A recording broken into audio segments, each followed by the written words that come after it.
What is this? Oh. My ex. Good with patience and bad with relationships.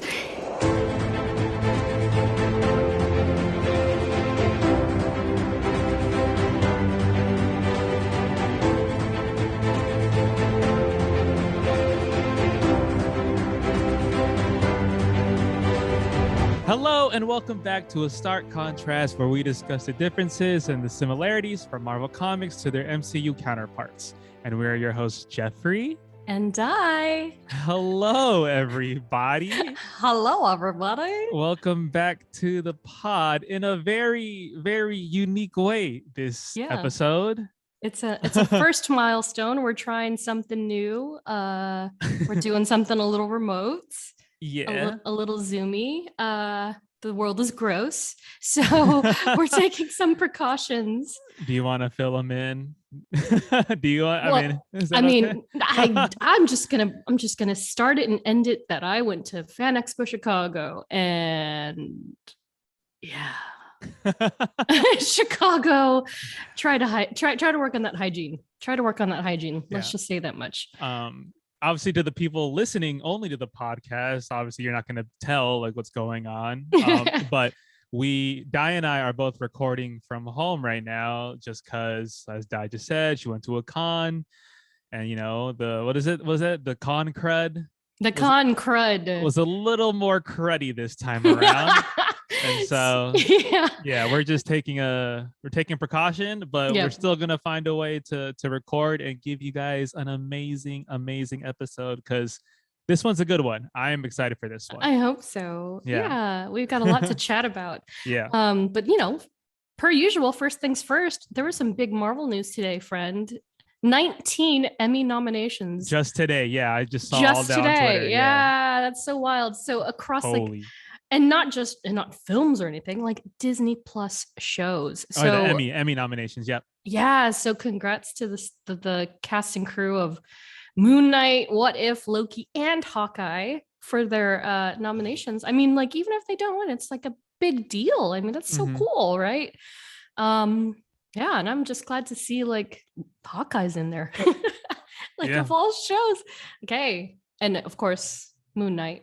I think that Moon Knight had the most, or was it Loki? It was like 8 or 9, right? It was either Loki or Moon Knight. And Chadwick Boseman got a nomination too. Posthumous for What If. Yeah, it was awesome. As T'Challa What If T'Challa Became Star-Lord. Fantastic episode if you haven't watched it yet for whatever reason. All of the What If episodes are really pretty solid. Yeah, they're fantastic. I have some Patreon patron news, by the way.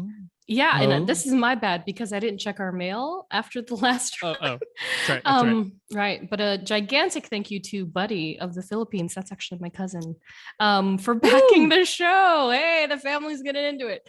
And also thanks to Patreon patron Andrea, I always mess up. I think it's Andrea, for bumping her Patreon tier up to the We Are Groot tier. So thank you so much. That's the highest tier we have, biggest support you can possibly give us. Thank you so much. We appreciate that.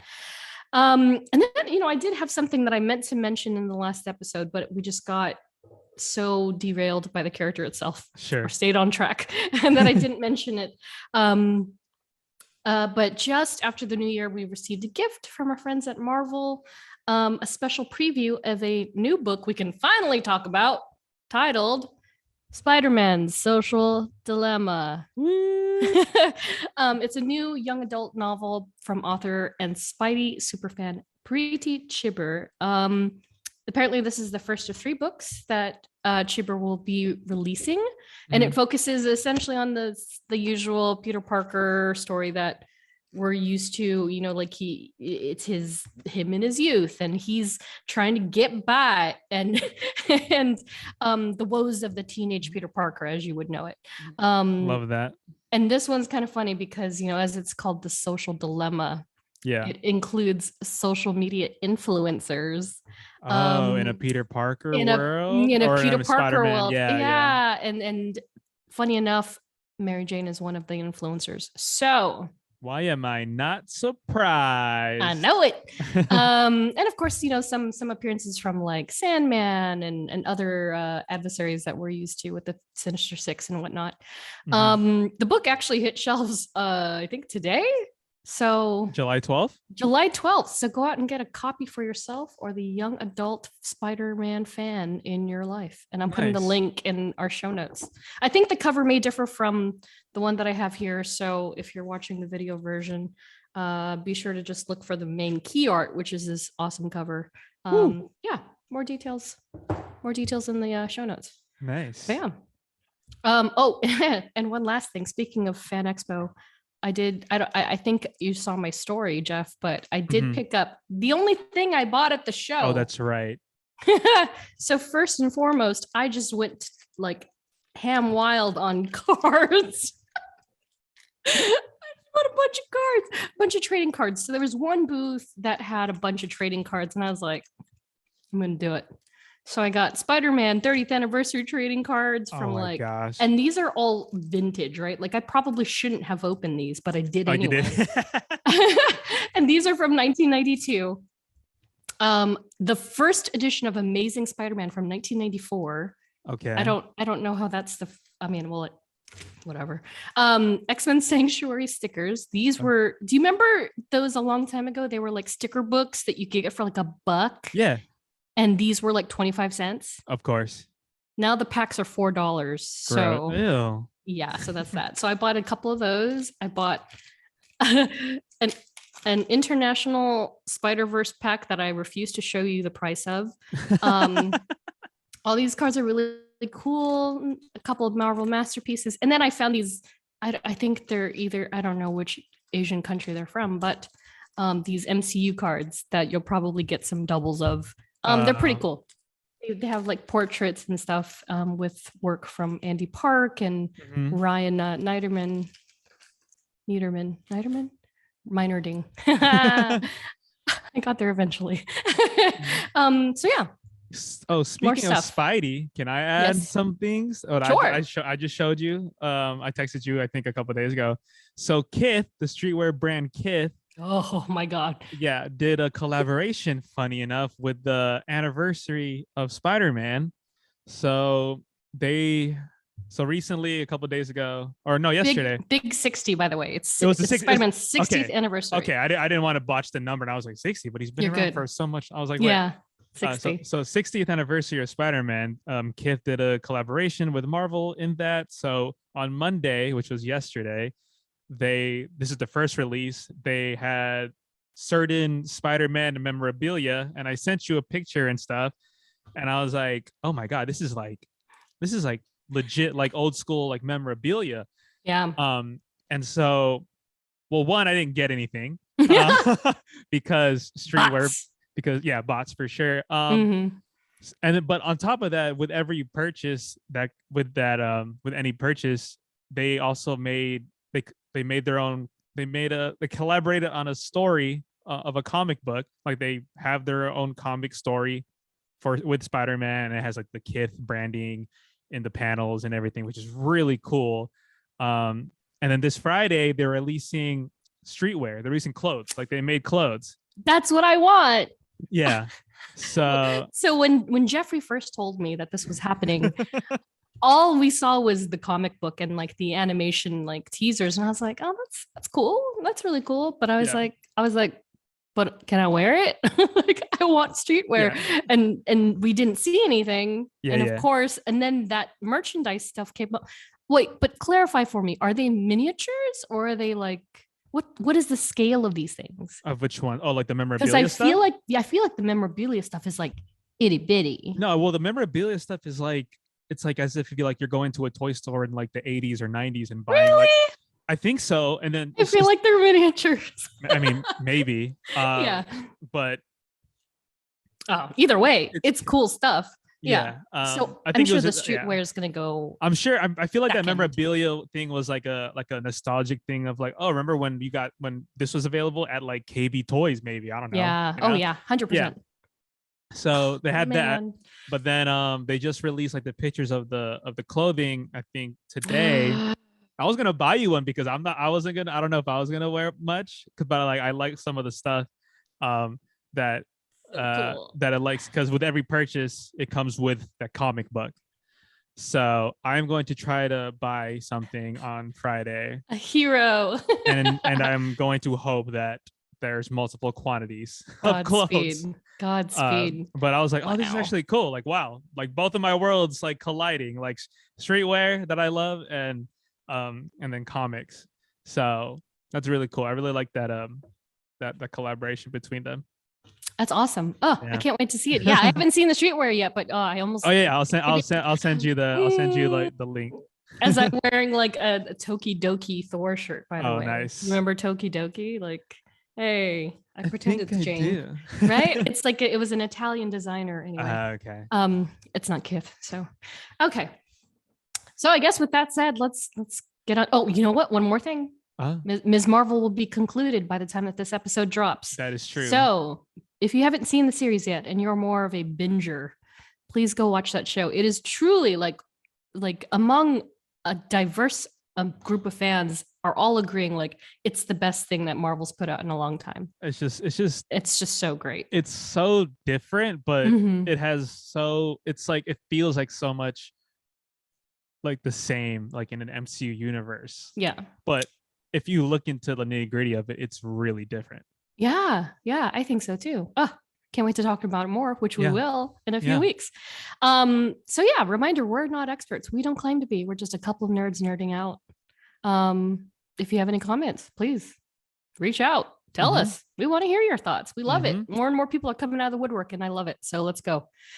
But also, spoiler alert. This episode, I'm not even going to play around. This episode is going to contain major spoilers. Yes, 100%. From Thor, Love and Thunder, now in theaters. So if you haven't seen the movie and you're kind of like me and you don't want people spoiling stuff for you, you should probably turn this off. But of course, come back later because we do want you to listen to this episode. 100%. So that said, let us discuss the one and only Jane Foster, now known as the Mighty Thor. Yeah. So those of you listening, Geoffrey just pulled up a beautiful portrait of Natalie Portman as Jane Foster. Oh, look at her arms. Her arms, on his Zoom background. It's fantastic. Oh, I love it so much. She's the best. She's just so great. I'm excited. Yes, Jane Foster, Mighty Thor. Yeah, and unfortunately, Jeff and I didn't get to see this film together. So I was in Concrete City. But you know, I'm sure we're sharing the excitement there. So Jane Foster herself, this is one of those instances where we do have two cases where there is a mortal alter versus a superhero alter. So not alter, maybe alter isn't the proper word, but identity. And so Jane Foster herself was created by Stan Lee, Larry Lieber, and Jack Kirby, one of the trios that you will hear many a time on this show. Whereas Mighty Thor herself was created by Don Bluth, Rick Hoberg, and Carl Gafford. When did that story come out? The Mighty Thor? Well, we'll get to that. Oh, I'm jumping the gun. You're jumping the gun, Jeff. First appearance for Jane Foster. So again, you know, first we were introduced to Jane Foster, the nurse. Journey into Mystery number 84, published date September 1962. So she's been around just about as long as Spidey has, shockingly. Highest that I found on eBay, 7.0 CGC. Are you looking at the doc or do you want to give it a ballpark? I'm not looking, but I was like 7.0. Oh my gosh. Yeah. For 1962. First appearance of Jane Foster. Just Jane Foster. Oh, geez. 7.0. I'm going to go a couple grand ballpark. Okay. I'm going to go like 35 hundo. Is it higher? Higher. Oh, snap. I am underselling her. I'm so sorry. How dare you? Yeah, it's actually 57,000. Oh, shit. 93.50. So just under just under 5 figures. Wow.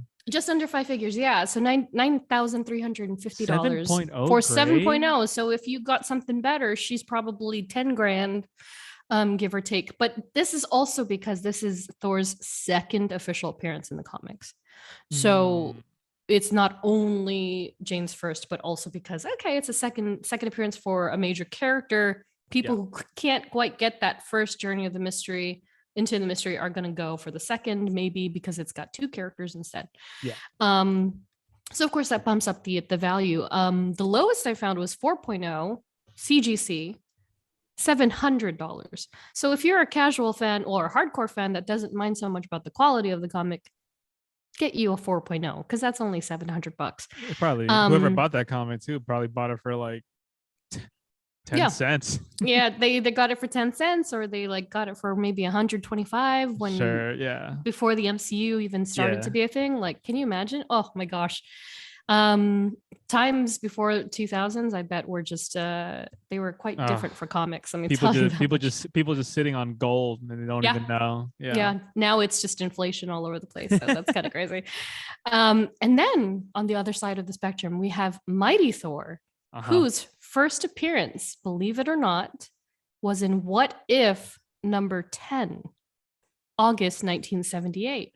So this is what I mean by we don't even actually see the actual Thor until much after this, because originally she started as a what if concept.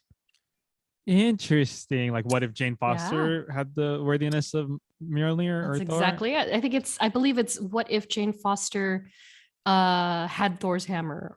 Wielded Thor. Oh. Yeah. And so because they're very straight to the point with the titles. Yeah. So that was hers. And so that debuted about 16 years after her initial appearance in the comic books. The highest I found was a 9.8. Ooh. Do you want to give it a go? Wow, I wonder if it's going to go up after this movie comes out. I can guarantee it's going to go so much higher. Is this one 5 figures? Nope. Wow, it's up there. It's not up there. Oh my goodness. It's a little lower if you can believe it. I'm gonna split the difference and go 55. $2,500. Wow, split the difference of that. Jesus. Yeah. Okay. Yeah, she's actually about a quarter. The what if issue is about a quarter down and a higher grade, which is kind of perplexing, but yeah, it's that one's crazy. tricky. Yeah, and I think it's because it is technically a variant. Like the character itself is a variant. It's not actually her. And you can get that. You can get the what if with the Thor #1, which is 2014. That's the actual 616 first appearance of Mighty Thor. Okay. For $2,800 total. Whoa. So that tells you, if you do the math, you can get a 9.8 of Jason Aaron's modern Mighty Thor book for about $300, $400, which I'm sure is going to go up a little bit after this film. But yeah, it's just that it's only 8 years old. So yeah, okay. Right. Yeah. So it's kind of crazy how that goes, right?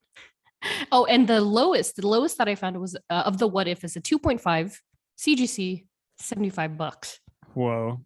Yeah. Whoa. Yeah. I was like, oh, that piqued my interest a little bit. I was like, I could do that actually. Oh, that's crazy. Right. So that just gives you a little taste of what we're going to expect when it comes to actually discussing kind of like the forks in the road for this character. So what was your first exposure to Jane Foster?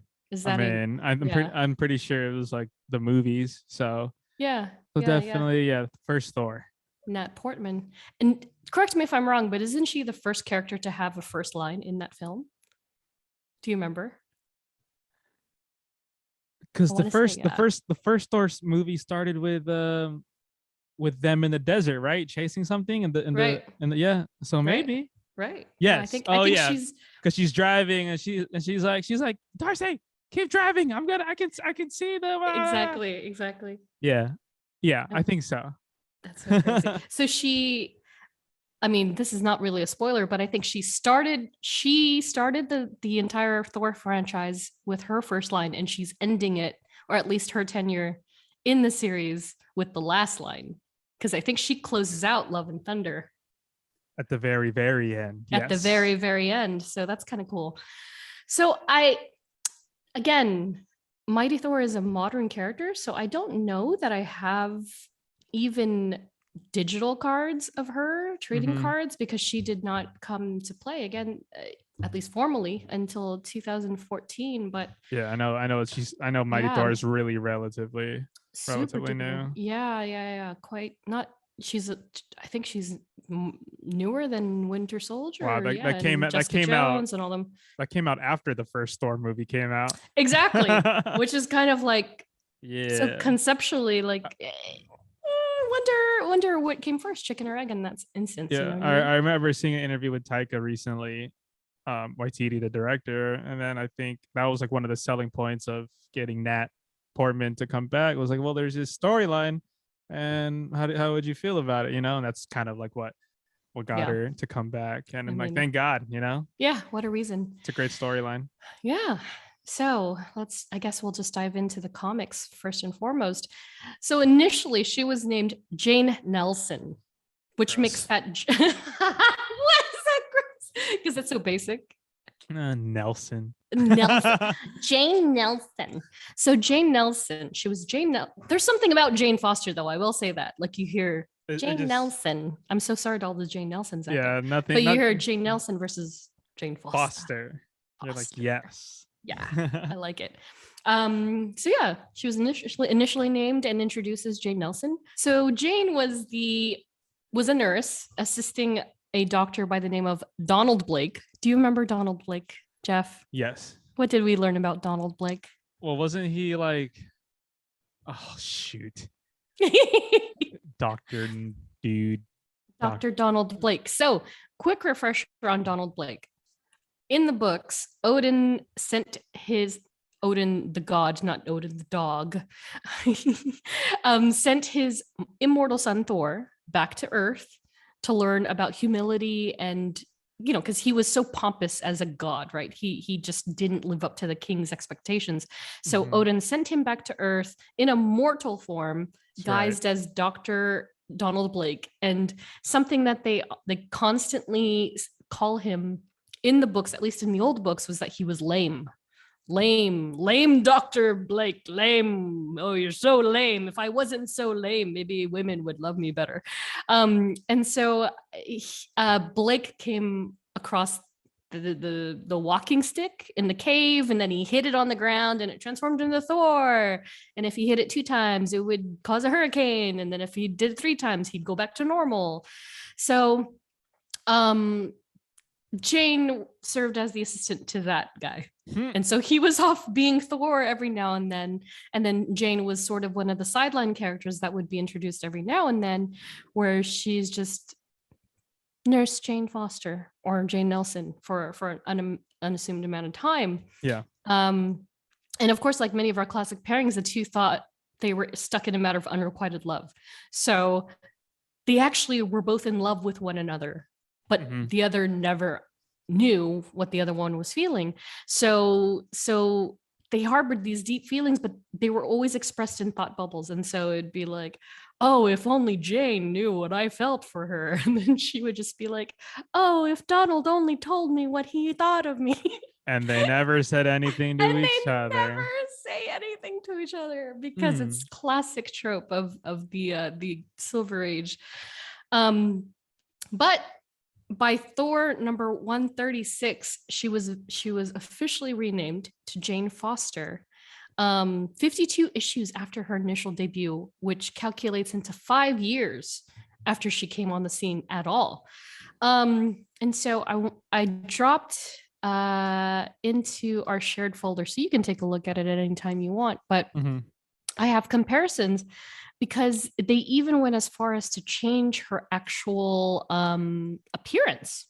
Ooh. So her appearance is a bit different, not drastically per se, but she went from the basic blonde to a brunette look, which is far more iconic now, especially considering, Natalie Portman and all. So Thor was so in love with Jane that when she returned these feelings, he took her to Asgard to present him to his father and tell him, like, this is the woman that I love. I want to spend the rest of eternity with her. Yeah. And so Odin went as far as to challenge Jane's worthiness for his immortal son. And then he even like dressed her differently. He put her in this green garb, which I also put in, it's in our shared files. Oh yeah, I see it. Yeah. Yeah. It's like this, it's almost Loki looking. Yeah. I was going to say. Yeah. And so Odin, you know, redressed her, and he put her in this cavernous, like, isolation with an entity known as the Unknown. And so he judged, like, okay, well, if this mortal can withstand the powers of the unknown, then she'll be suitable for my son. And you know, the messed up part is that Odin himself could barely handle the unknown. And then he threw plain Jane Foster in Asgardian robe, thinking, oh, well, if she can handle that, then she can be with my son. And of course, unfortunately, she doesn't get very far. She lasts like 5 minutes, if even that. Thor comes in, he saves the day as usual, because he loves her. Yes. And then almost immediately, Odin is like, well, you failed the test. I'm sending you back to Midgard. And officially just bans them from being together. Wow. End of story. And so we'll talk a little bit about more about that later. But that said, let's bring it on to Jane Foster in the MCU, later Mighty Thor, portrayed by Natalie Portman, one of my wives. The best. The best. Simply the best. She's just so great. First seen in 2011's Thor, directed by Kenneth Branagh. Last seen in Love and Thunder, directed by Taika Waititi. So yeah. Any immediate thoughts when it comes to that? I had so much fun. The movie was so much fun, in my opinion. Yeah. I can't get the screaming goats out of my head. Dude.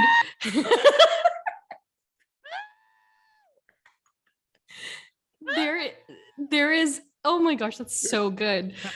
There is this weird distant sound outside of the house, and it sounds like the screaming goats. And I thought I was going crazy. I was laying in bed this morning and I was like, is that a goat? And it stopped, and I thought, oh, maybe it's the cat's water fountain or something. No, it's something. I don't know what it is, but it's hilarious. It's pretty hilarious. I just mentioned the goats, but go on. I know I had a lot of fun during the movie. I don't know, it was pretty packed, you know, and it's just crazy. This is the 4th Thor movie, and he's the only original Avenger to go through to 4 movies. So I feel like it's like it felt something new, but it also felt like I don't know, like, okay, I know this, like, we've seen this before. Yeah. And we've seen Thor. I mean, Thor is in a different light. It definitely has a Taika Waititi spin on it, obviously. But yeah, I had a lot of fun with it. Natalie Portman forever. Yeah. Tessa Thompson forever. I know, those two together, I'm just like, wow. I love them together. And I never expected like them to see them coincide so seamlessly, I think, too. Yes. You know, you're just so used to seeing Jane with Darcy and being so homegrown and so street level that, you know, to see her on screen, not only as Thor, but with Valkyrie is like, it's pretty epic. It's pretty epic. Yeah. What did you think about it? How did you fare to the movie? I mean, you know, the more I sit with it, because I haven't yet seen it again. You know, I haven't done my usual seeing it 3 times in a row. Yeah. So I haven't yet seen it again. But, you know, my brain, again, has this weird way of like mapping and remembering every single nuance. And Same. So I'm replaying. Yeah. Yeah. Same. I'm replaying it in my brain, at least the parts that really stuck with me. And I honestly really did like it a lot. And, you know, and I said this to Jeff in text and to people that actually know me quite well, you know, when they ask me, oh, did you like the film? And it, as a rule, I'm just too easy anyway. Like, I'm too easy. I will be, oh, I loved it. It was so good. Like, and I'm trying not to be that way. You know what I mean? Like, No, because like, that's all, I just don't want to be I mean, the that's person that's like the yes man for well, everything. that's how I feel when everybody asks me like, oh, did you like the movie? And I was like, yeah, I liked it. I mean, I'm Yeah. not gonna go out of my way to be like, oh, it was the best thing I've ever seen in my life. It Right. also wasn't the worst thing. It's just Right. like, it's just like, it was just like, the movie was good. It told the story you wanted to tell. Yeah. And so Right. yeah. Yeah, and I was shocked because I went in thinking like you, and I was like, wait, what's the total runtime on this film? And I was like, oh, it's less than 2 hours. That surprised me a little bit. It Nice. really did. But also I agree with you that it told what it needed to tell. Although I do feel that there were some parts where I'm like, there's gonna be a deleted scene for this part. I know there is. Yes. And one of those moments is actually perhaps like Valkyrie and Jane acquainting with one another. Like that might be something that we actually do see come together organically instead of kind of it just being established by the time that Thor comes in. But overall, I enjoyed it very much. It might actually be my favorite Thor movie, shockingly enough. I know that's an unpopular opinion, but the thing that I've said to many, many people is that I am very partial to Jane Foster, and I'm very partial to this version of Jane Foster, at least. And to top it off with Natalie Portman, it kind of makes me like biased all around. Like the fact that he got Taika got Natalie Portman to come back, and for good reason too, not just to be like, oh my god, like you need to get back together with Thor. It was like, no, like you're coming back, but you're gonna be Thor. Like, right. Like it's the best reason he could have given her. And like you said, and like we said at the top of the show, that storyline, Mighty Thor in 2014, like it's a great storyline, and it's like, why not live that out on screen. But before we move on with more Jane and talking about the movie, Christian Bale is haunting, dude, as hell. I affirmatively, he is so good in this film. Like I truly, like my biggest complaint would be that I wanted more Gore the God Butcher. That's really what I would say. Like everything else, they're just small criticisms, but truly, if I had anything to complain about, it was that. Yeah, but he was so good. But when Gore was on screen, though, he didn't miss. Even if you think you want more, maybe you want more or not. Yeah. But when he was on screen, like he was killing it. Yeah, and I also appreciate that they didn't like destroy the seriousness of him. You know what I mean? Like I almost expected them to like, okay, not truly a comparison, but a bit of a sort of a comparison. Hela, for instance, right? Hela had some humorous tropes and lines that she would drop every now and then. You're just like, that's pretty funny. Yeah. But then it kind of does shatter the seriousness that a villain is supposed to have in a film. They didn't do that with Gore. Like Gore was just straight up menacing the whole time. Cover to cover, he was like, no, I'm going to destroy the gods. And I love that. And also the treatments that they used in filming him, I think were also very incredible. So it's insane. Yeah, I really love that. Yeah. But yeah, our Gore fan girling and boying aside, did you know, I don't have any quizzes for you for the record in this episode. That's fine. Thank God. I'm 100%, baby. I just, well, that, you can't lose. Did you know that, I believe we may have mentioned this in the Black Widow episode, that Natalie actually auditioned for the role of Natasha Romanoff? I think. Did I see this in an article somewhere? Right. I was like, I don't know for sure if I remember that or if I just imagined it. I mean, we know Emily Blunt auditioned for it, right? Yeah. But apparently, I don't think I know. No. But she ultimately passed and then was offered the role of Jane by Sir Kevin Branagh. And he's why she's in any of these films. So thanks to him. Yeah, I know. And honestly, again, as much as I love Natalie, I do like her in this character, and I don't know that I would have liked her as much if she were Black Widow. But who's to know? That's a question for the watcher. So yeah, let's take it back to the first film. So when we first met Jane, she was an astrophysicist, and she had her intern. She was an intern at the time, right? That's Darcy. Oh, And Darcy was their intern. Darcy, yes. yeah, and they were doing field work in New Mexico studying astronomical anomalies. Yeah, I mean, what can we say about the first few films? Yeah, given the offer that Taika inevitably gave her to come back as a bigger role per se than just, not to dumb it down, of course, but more than just a love interest and astrophysicist. Like, the science stuff is fantastic. I loved it. Of course, loved it. But yeah, it was kind of like, give her more than just, I'm looking for my Asgardian boyfriend in the cosmos. Yeah. What I love about that first Thor movie, because it was 2011, right? So it was the third film, third MCU film at the time. No, tell me. Oh, it was Iron Man, and then Cap. Was it Cap? Did Cap come before that? You know what? I think Cap was after. That's what I'm thinking. Let's Google. Oh my God! No, Geoffrey. No, that's wrong. No, I keep thinking 2014 Cap, but I'm like, wait, that was Winter Soldier. No. Oh, they came out the same year. Oh, they did. That's okay. That makes a lot of sense then. That's right. Yes. What I loved about Thor was it was the first time, obviously, MCU in the third movie or whatever.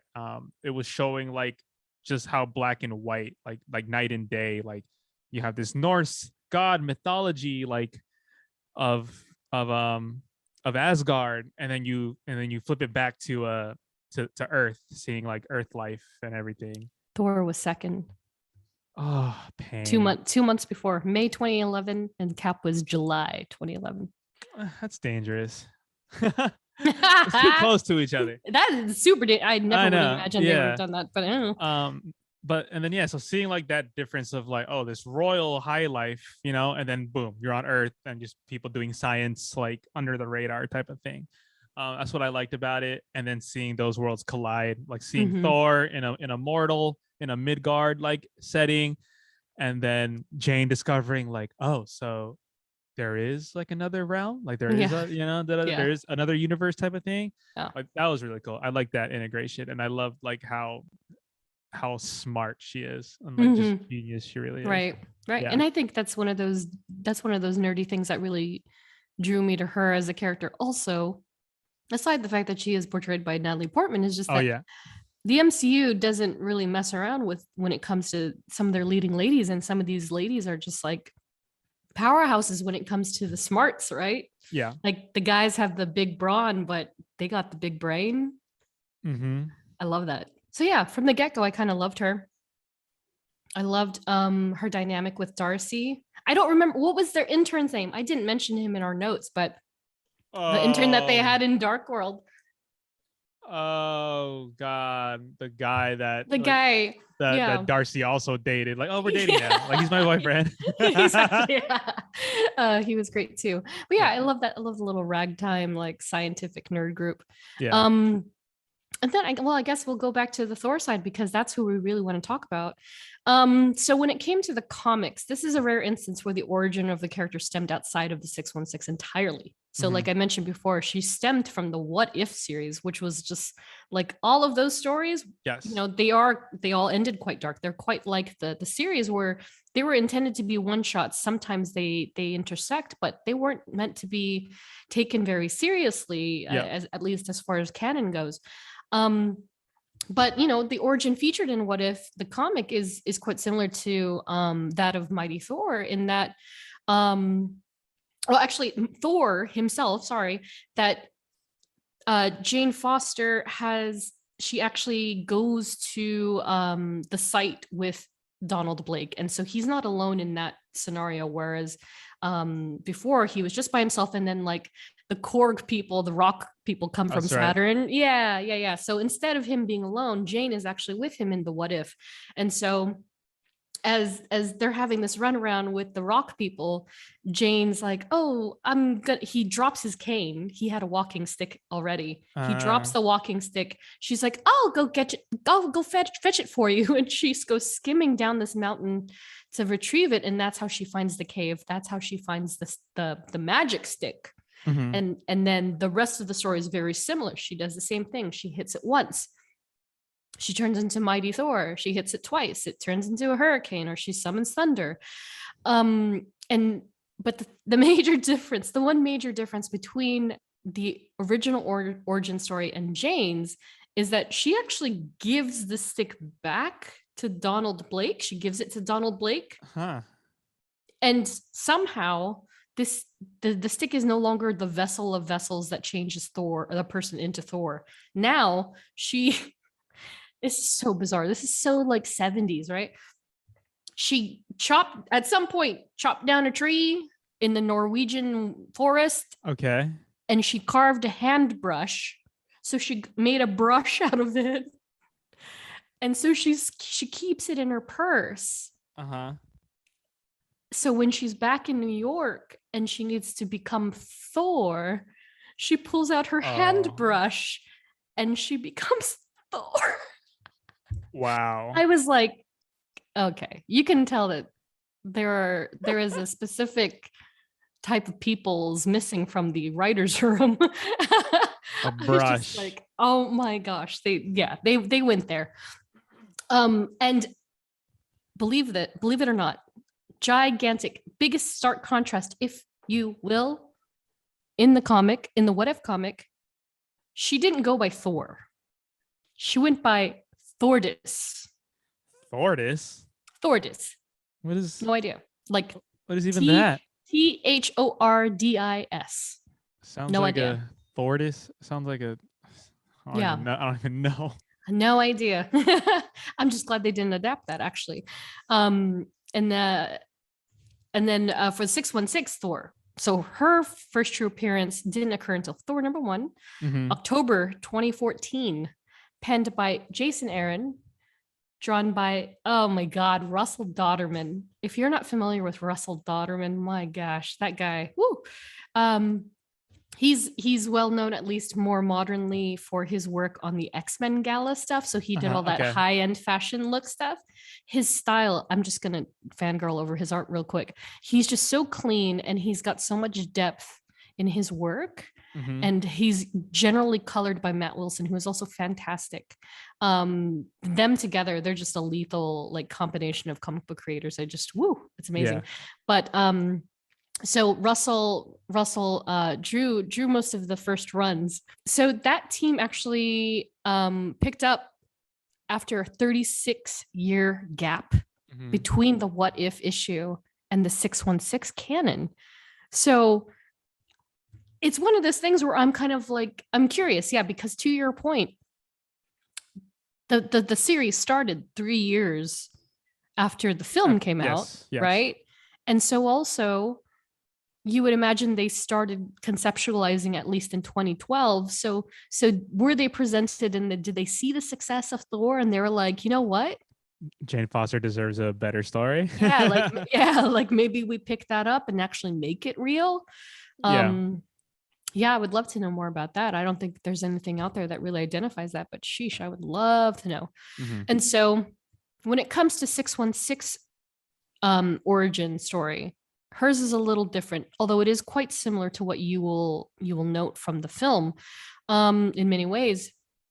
So long story short, in the books, Mjolnir, this all takes place after the original Sin storyline where, the Nick Fury thing with Kobik, with the Watcher losing his eye. Yeah. So Mjolnir was left abandoned on the moon after all was said and done. And then Odinson, Thor, he was no longer Thor. He just simply went by Odinson. He was deemed unworthy to wield the hammer. Mhm. So it just sat dormant without an owner, if you will. And I put in my notes, much like the film, Mew Mew called out to Jane. And then in the comics, she actually asks Heimdall, of all people, to aid her and get her to the moon, because she's a human being. She can't just, Yeah. I'm going to go to the moon. Yeah. Yeah. So Heimdall brings, the Bifrost, puts her on the moon, and just like that, she picks up the hammer and she's immediately transformed into Mighty Thor. Yeah, and another big difference, Odinson had no idea who Thor was until, I don't know, a few issues in to the Thor solo series. Yeah. Whereas in the film, it's almost immediate. He's like, Jane? Jane? Jane? Yeah, who officially has made her MCU debut. And again, she's not Lady Thor. She is Mighty Thor. Yeah. So her trying to figure out her catchphrase was hilarious. I love her so much. Do you remember what they are? I can't remember what they are. I mean, obviously the "eat my hammer." Eat my hammer. The way that she says it. I know. Eat my hammer. It's like an adorable little toddler trying to be like the most aggro person, yes, right? Exactly. You're like, oh, you're so precious, but that's not gonna work for you, dude. And then what was the first one? It's time to bring the rainbow. Yeah. I love her so much. Oh my god. And I will say there is one really big contrast that Nat Portman didn't adapt in the film, and is that when she is Mighty Thor, she speaks as an Asgardian. She didn't do that. She didn't. She speaks like grandiose a little very bit. grandiose. Yeah, like much like Thor and much like Valkyrie, where like in the comics it's depicted with a special type of font. That's how you can tell it has an accent and things are more regal. Or like Lady Sif and stuff too. Right, exactly. Who also came back, by the way. Which, yes, woohoo! I love that. Yeah. But yeah, so that's a big one. That in her brain she's like, oh my gosh, what the heck did I just do? But then in her mouth she's like, thou hast no fear against me. Like, you know what I mean? Like, yeah, that would be interesting. I wonder if that was like brought up at all. I'm very curious. Because it's not like she couldn't have done it, but it's just an interesting thought. Yeah. But so speaking of the film, we did get quite a few comments about the reception of the film. I don't know if I should read all of these, but maybe I will. But again, I don't want to skew anybody's perception who might be listening that hasn't yet seen it. Sure. But the reviews are quite mixed across the board. But our listeners seem to be pretty not divided, but they have some fair thoughts. Instagram, Charisse RW says, thought it was corny from the first 30 or so, then I got into it. Few tears shed at the end. Soon Tharia said she's seen it twice so far. Too many jokes. Thor should be more reliable as a god, but I really like it. See, so it's interesting there. Yeah. Actually, I'm gonna skip super fanboy guy. He has a great question later on that I want to actually field. DJ Provoke, I liked it. Some parts a bit too much comedy, but overall a good film. Super Sensei MTT felt like a Guardians movie. Fair enough. And I don't. That's an interesting. Yeah, I know. I'm not sure actually, and that's an interesting thought as well, because that would mean that Ragnarok was also somewhat Guardians without the Guardians, because it was definitely more cosmic. I think the word is cosmic. Sure. I would call it cosmic. I don't know. It's just, yeah, exactly. It's a fine line. It's a fine line. Yeah. But I will say it's Taika Waititi. It's Taika Waititi's signature. Definitely a lot of jokes. I'll say that for sure. Yeah. Definitely. Tons of jokes. Yeah. Yeah. You know what is also just hilarious, and like what I also love about Taika Waititi, he does not give a fuck. Yeah. Like if you watch his interviews, like if you and you try to ask him like a deep, meaningful question about like, oh, so what did you mean when this XYZ happened? He's like, oh, I mean, I thought it was funny. That was cool. Yeah. He's like, oh yeah, I just thought it was funny, and yeah, that was it. He is Korg. Yeah, and I was like, oh, like he's just like, yeah, that was cool. Yeah. Or when they asked, oh, because there was deleted scenes with like Jeff Goldblum and and then like, oh, why did you delete the scenes with Jeff Goldblum in it, and I forget the other girl's name that was also Lena Headey, and then straight up he was like, yeah, it just wasn't good. Did not like it. Cut him out. Oh, really? Is that what Yeah, ultimately happened? I just Oh, did not like the dang. scene. It just wasn't good. Oh, bummer. And I'm like, nice. Hell yeah, defend your art, I man. mean, but that's great. Yeah, that's what I appreciate about him for Yeah. sure. And we did have one other last comment from Instagram user Vigi Holo, who said, "As a Norwegian, I was so excited about all our Norwegian snacks on the boat." Which honestly, fair awesome. enough. Me too. I was like, because in the theater, I was like, I wonder if those are real snacks. Can I get those? They look good for So sure. a valid, confirmed they're real. So go get you some Norwegian snacks from the Asgardian boat with the screaming goats. I put a picture of the goats in the file. Oh, that was too high. I don't know how I did it at the earlier the show was definitely better. That was so good. So from there, we're gonna get a little dark. Sick. As it always goes when it comes to these character studies. Yeah. So, friends, family affiliations. For Jane Foster, there aren't that many, at least worth noting, that have actually affected her quite deeply. As with many of our heroes, her parents are unnamed and not mentioned very much in the books. But the story is quite similar to the film. Her mother died of breast cancer while Jane was 9, leaving her father to work multiple jobs so that he could put his daughter through medical school. And so it's essentially noted that her dad was like a great dad. Like he was always there. He went to every sports game. He picked her up That's from awesome. school. He just took care of her, which is really sweet. Yeah. But unfortunately, he passed away due to a heart attack, old-fashioned heart attack. Yeah. I know. In the film, we don't see. I don't think they mentioned a father, right? Like even in this latest film. Did they bring something up about like her mom? No, I don't even think They so. did her Okay. mother, yes, yeah. So in the film, there's speculation of what her name is because she's of course credited as like Jane's mother, but it was Eloise or Elaine. I'm not sure. Okay. I think it was Elaine Foster, but portrayed by Chloe Gonu. Gnu? Yeah, Yeah, sounds about right. And she was apparently the character was first mentioned in the Dark World, but then she wasn't shown until Love and Thunder. But yeah, I don't recall anything about her dad. No. Yeah. Cannot confirm. Can't confirm. Ugh. So yeah, so that's kind of where Jane started with her, I guess her younger years. Yeah. Thankfully, after the whole medical school thing, she then meets Darcy Lewis, portrayed by Kat Dennings. The best. Is she on your wifey list? After WandaVision, for sure, she was definitely there, dude. My wifey list is at least at like 20. It's kind of yeah. Oh god, how do she's you great, but she's so great. Like, and I've seen clips of her in her show. Two Broke Girls, right? I've heard so many good things about the show. I just haven't watched it yet. Yeah. I've seen like clips of it, and she's super great. But yeah, she's Kat Dennings is great. Yeah. First scene in Thor, last scene in WandaVision. Speaking of, which is kind of weird because no, she was in Love and Thunder for a hot second. Yeah, literally, literally the beginning. Yeah. But yeah, so that's kind of cool. So I think we've mentioned this in previous episodes, but Darcy, like a choice handful of MCU characters, does not have a comic book counterpart. She was created for the MCU. Yeah, and if you Google her name and comic book, things come up, but it's from a prequel comic that came for the movies. So it doesn't count. Okay. Yeah, so it doesn't quite count, but it's okay. She's an amalgamation of many characters, and she's so much cooler and stronger for it.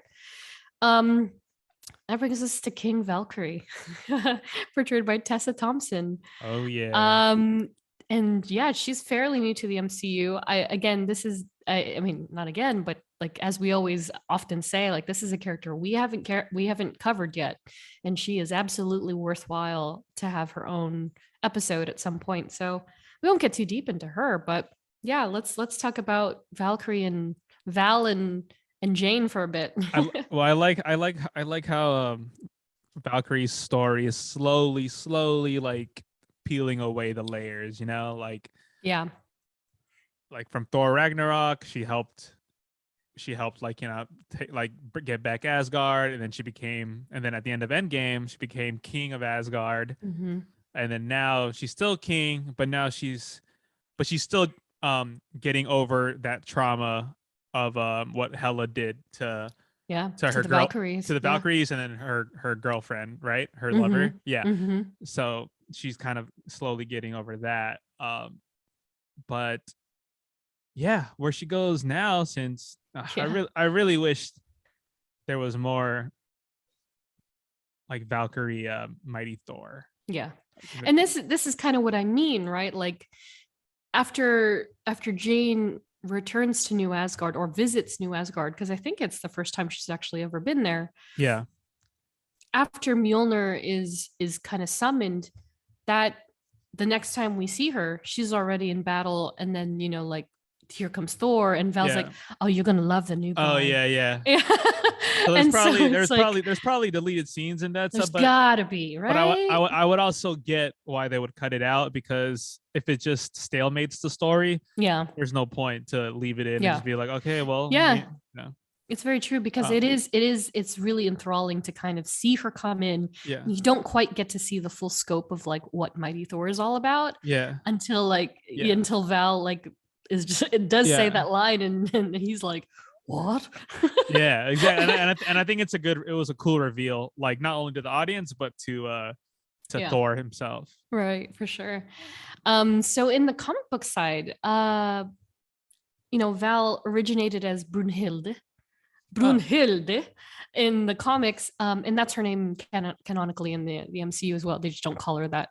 Yeah. She's undergone a variety of revisions, including adapting to Tessa Thompson's iconic version. So she, in the books for a very long time, until Ragnarok, was portrayed as a blonde Amazon of a white woman.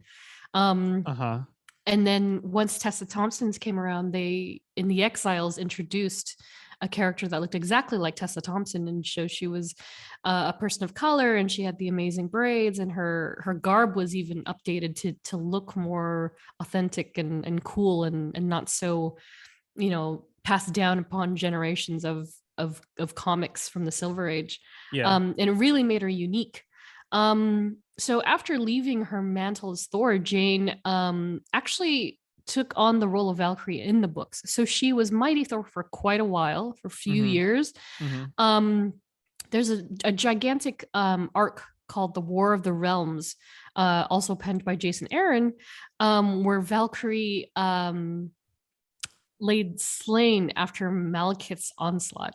So Malekith is such a big adversary or component of like the chaos that happens in the comics, at least in Thor's world, even in modern times. Like I feel like you want to talk about an underused villain in the MCU. I mean, Malekith is sadly the one, and he was in the Dark World.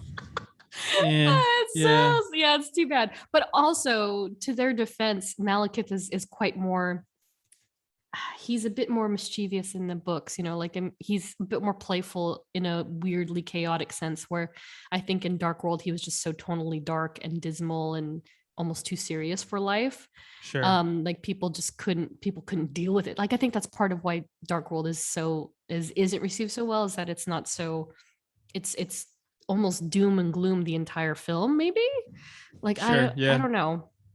But anyway, Malekith in the comics is just wreaking havoc left and right. And so he essentially killed the entire Valkyrie crew. So he did what Hela did. Yeah. Oh, okay. In Ragnarok is essentially what we're talking about here. And so Mighty Thor's Mjolnir broke, and it shattered, and with that went her powers. But this time the pieces forged together, and they actually bonded with Jane to create something new. And so that apparently is called a vambrace, or vambrace, Okay. which is a forearm guard. Okay. It's those things, the gauntlets that people wear. Okay, so it has an actual word. So Mjolnir becomes this new thing, which is the all weapon named Undrjarn. I'm sorry. Undrjarn. Undrjarn. Undrjarn. Okay. And as the name all weapon suggests, it can become whatever weapon Jane needs it to become. That's awesome. So when Thor comes back and from when all is said and done, Thor comes to retrieve the Valkyries' bodies, because without the Valkyries, no one can guide the dead people to Valhalla.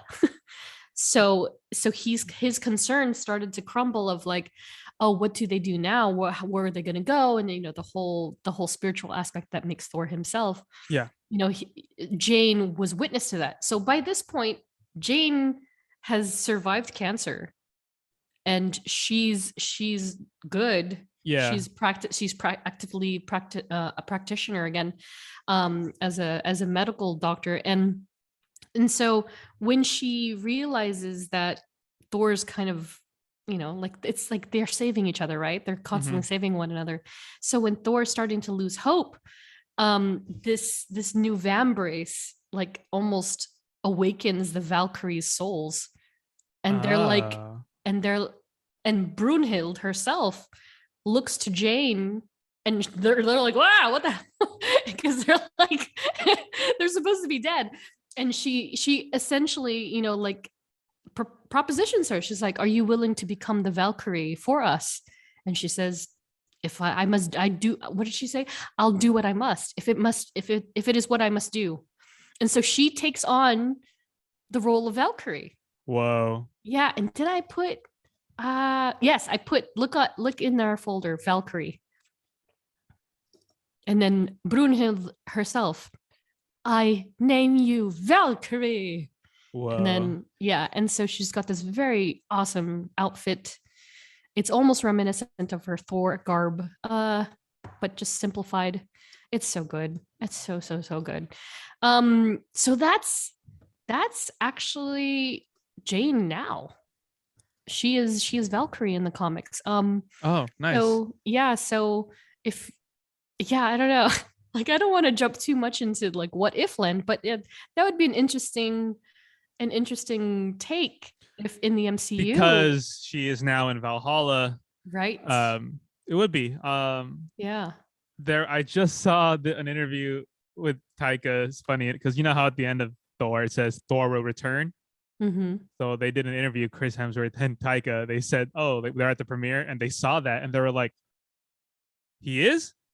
like they were like, "Oh, I guess that was added. That was added by like wasn't like because we don't know. We don't know Yeah, if we so it's like, well, no, but to their point, Thor didn't necessarily have to mean Odinson. It could mean exactly Foster. Exactly. So Yeah.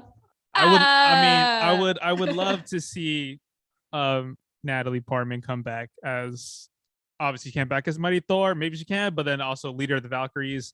It'd be interesting because then, because Valkyrie's a Valkyrie, right? Yeah, exactly. She's still a Valkyrie and she's still around. And that wouldn't then entail more between the two of them. Exactly. So why not? Or give them a Disney Plus series. I'll take that too, man. Like I mean, again, I would take that in a heartbeat. I would love that. It would make more sense, in my opinion, just because then you could flesh out stories more rather than try to cram everything in 2 hours. Yeah, it's very true. But that's just my opinion. Yeah, for sure. All that said, I mean, they have as much interaction as you can imagine in the comics. It's kind of like Thor and Loki, like without one, the other is somewhere around. Yeah. So the same goes with Brunhild and Jane. Whenever I think of Natalie Portman, I think of Natalie Portman as one of those top tier A-list actors. Sure. So whenever I see these top tier A-list actors coming back and or doing for the first time a MCU movie, I'm like, you better use them, because who knows if they'll want to come back, type of thing. So, but Natalie Portman was a very interesting case because she did the first 2 Thor movies. She didn't come back for the third, or didn't want to, for good reason. But then, Taika took the helm of it and did Ragnarok, and then it helped out that he wanted her back and then give her a role of like, look, this is what you're going to be doing. I think it's cool, and you're not just some scientist, you know? Right. And she also did come back for Endgame, right? She didn't come back, but it was they were able to use her. That was Is old that footage. right? That It was was old old footage. It was. Wow. It was. Well, Yeah. they duped me. I thought for sure. I was like, what? She Yeah. came back for like 2 minutes, not even Yeah. 2 minutes, 20 Yeah. minutes, 20 seconds of screen time. I feel like that was also they had to because there was no other way to Yeah. get the ether. Yeah, no, exactly. There's no right? other way. No. Oh, wow. Okay. Well, hey, she got some likeness money out of that one, I guess. Yeah. So another friend, I guess you could say, Lady Sif or simply Sif, portrayed by Jamie Alexander in the films. The dynamic that Jane and Sif have has always been a point of contention both on and off screen. In the books, it's obviously it's far more drawn out. There's so much material to go back on, right? Like because Sif and Thor had been like thick as thieves since childhood, so she had always been in love with Thor from the get-go. And so the moment that Jane steps into Thor's life and assumes the role of say first lady, that immediately puts her in the crosshairs of Sif or a warrior like Sif. So like, you know, this brings us back a little bit to the origin of or not the origin of Thor, but of Jane coming into the books where, you know, Odin just never found Jane fit for his son. Yeah. But so the moment that he banished Jane back to Midgard, Sif almost immediately like came back into the picture and was like, oh, my dear Thor, your heart, I don't want it to break. Let me help you. And she like leapt in and was like, and the funny thing is that Thor did not recognize Sif. Have you seen the film Sabrina by chance? The Teenage Witch? No. No, there's an old 1954 film that was then remade, I think, in the 90s. But in 1954, it was Humphrey Bogart. Oh my gosh. Audrey Hepburn and William Holden. And essentially it's the same thing with Thor and Sif in that he knew her as a child, he knew her growing up, but the minute she comes back and she's an adult, he's like almost attracted to her, but then he realizes, oh wait, you're Sif? And so suddenly she has new meaning and value to him, and like, oh, but you're an adult now, and you're actually a woman now. Now I might have feelings for you. Whereas before he was just like, oh yeah, that kid that I used to hang out with, you know. Like he even says in one panel, he's like, I remember you crawling up my knee, and that's like really weird because I think Thor is much older than Sif. Yeah. So it's like, oh, these awkward panels. I'm just like, yo. But anyway, yeah. So Sif had kind of always had it out for Jane when it came to the comics, but they learned to play nice, and I think I would have liked to have seen more of that in the film. But it is great to see her back. Yeah. Because they did fill in that little loophole of like, where the heck was Sif at the end of Ragnarok, let alone during Ragnarok. Yeah. So she was off, you know, taking care of other planets and other universes or galaxies, whatever have you. Losing an arm, trying to die honorably, and trying to go to Valhalla, but Sif, you didn't die. That means you won't go. You didn't die in battle, but your arm will. And she's like, what? Yeah, I love that actually. I was like, oh. Like, so no, leave me. I want to die an honorable death so I can enter the gates of Valhalla. That is like, that right there to me is peak Taika Waititi humor. That right 100%, there. Absolutely. 100%. Yeah, that kind of does it for the familiars when it comes to Jane Foster. But and like I said, the intern that we won't really talk about, he didn't contribute as much as Darcy did, but he was quite fun. Yeah, just a quick shout out to Ian Boothby, who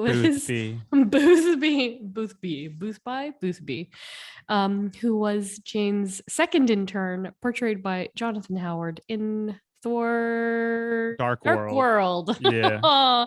Another casualty of Dark World. I thought he was really great though. Yeah, it was funny. Yeah. Okay, so this is where it's gonna get a little spicy, Jeff. Just FYI. Spicy. So love interests. Ooh. Thor and Thor only. I know, in a perfect world. No, but there are many layers to Jane Foster's love interests. And some of these are actually quite interesting. So first, I'm gonna go. There's no particular order, but they do get progressively weirder. Dr. Keith Kincaid.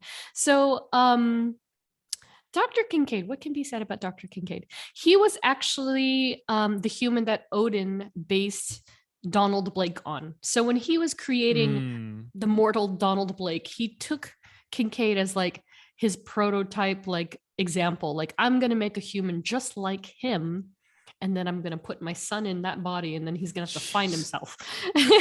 So. Jeez. So he's, as you can imagine, he's an average build. He's blonde. He's got blue eyes. He's dashing and handsome. Yeah. And he had a residency at Memorial Hospital in New York City. And he actually served as an official doctor for the Avengers. Wow. Yeah, so he is one of the trusted, confident humans. While he and Jane eventually married and even had a son. So in the books, she gets married to another man completely. She lives a completely normal mortal life. She even bears a child. They unfortunately get divorced. And then Keith gets custody of the child. And their son's name was James Jimmy Kincaid. Uh-huh. What were you going to say? Oh, no. But, and I know it looks like it's almost like you see this coming. Tragedy strikes. And they take a literal tragic turn on a highway road, and their car goes over the railing. It's always a dramatic like car over a sharp turn on a hill. So terrible. On a railing. Like, come on, guys. Like, did you guys not see what happened to Doctor Strange? Like, what are we doing? That's almost exactly what happened, right? Like, it's like, if you look at it, it's like the car went spinning over a guardrail. It's like, shit. I lost control because there was a car or something in the middle. Oh, no. And they both happened to be in the car, and then they're gone. They're end of story. Yeah. So she's like, she mourned them, but I mean, what can you do? So they just scrubbed them out of the comics. Yeah. And there is no MCU counterpart for either. So there's a character named Kincaid in The Runaways. I don't know if you're familiar with The Runaways too much at all. It was the show on Hulu. Yes. Yeah. Never watched it, but yeah. It's pretty underrated, and they also have a dinosaur on it, so that's pretty awesome. Old lace. But yeah, that Kincaid has nothing to do with Keith or Jimmy. So got it. Ended and started in the books. And then, if you can believe it, which I'm sure you may, Odin. Ew. Oh, did you hear that? Yeah, Odin.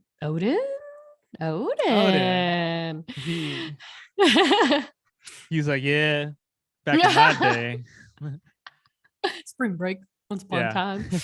So, thankfully, the only iteration of Odin and Jane we've seen is in that What If issue, where she originates from as Mighty Thor. So in the very end, of course, like the big thing with What If is that it takes these courses that if the character had made a different choice, or if something had gone a little different, it changes the entire course of that character's life, right?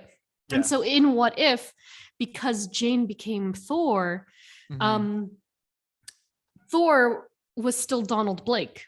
And so Donald Blake never had to deal with any of that stuff. And so if you look in our reference photos, look at lame.png.